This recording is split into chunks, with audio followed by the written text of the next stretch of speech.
Welcome back to my channel Luxing Creation. আজি আমি আকৌ এটা ব্লগ লৈ আইছো সো আজি আমি গৈ আছো এটা নতুন প্লেস সো আপোনালোকে লাষ্টে গম পাব কোড গৈ আছো প্লেস তো আমি গৈ আছো আজি এটা অতি ধুনিয়া প্লেস এইটো সব প্লেস তো কেনে লাগিছে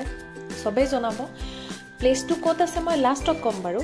সো এইটো প্লেস আমাৰ নগাঁওৰে অলপ ওচৰতে আছে বেছি দূৰত নাই আপুনি যদি ফ্যামিলি লৈ আহিব খুজে 1 ঘন্টা 1.5 ঘন্টাৰ জাৰ্নি হয় আহিব পাৰে আৰু ইয়াত ইভিনিং টাইমত আহিলে বেছি ভাল হয় আমি ইভিনিং টাইমত আহিছো সো ইভিনিং টাইমত ইয়াত বহুত ধুনিয়া ভিউ আছিল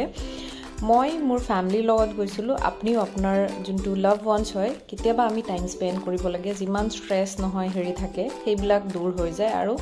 অলপ নিজকো ৰিলেক্স দিয়া হয় বাৰু নহয় জানো ওকে আমি তাৰ পৰা আহাৰ পিছত উভতি আহোতে আমি এটো অসমৰ যোনটো most favorable thing যোনটো নাখালে আমাৰ ৰাতিয়ে নোপায় সো হেতু হৈছে আমাৰ চাহ আৰু এয়া হল আমাৰ টি গাৰ্ডেন সো টি গাৰ্ডেনৰ আপোনালোকক মই ইয়াত পাতকিটা তুলি দেখাইছো দেখাত বহুত টেস্টি হয় কিন্তু এতিয়া দেখাত গ্ৰীন হৈছে কিন্তু যেতিয়া আমি খাওতে তেতিয়া ব্ল্যাক হৈ যায় তথাপিও এইটো নোহোৱাকে নচলে অসম হক বা জুনে টি এডিক্টেড হয় তেখেতৰ পৰা খুদিব এয়া কিমান দৰকাৰী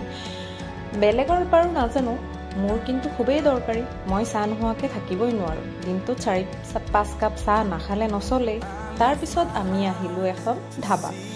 যত অলমোস্ট ফুড আছিল এইটো হৈছে জখলাবন্ধাৰ ওচৰত হোটেল এখন তাত বহুত ধুনিয়া ধুনিয়া অসম হেৰি আছিল আৰু আমি অৰ্ডাৰ দিলো দাল মাখনি আৰু এটো স্পেশাল এটা পৰঠা যোনটোৰ লগত দাল মাখনিটো মই আৰু আমাৰ জেগাটো আছিল এতিয়া শিলঘাট Please যদি চাই ভাল পাইছে like and subscribe my channel. Thank you. Bye bye.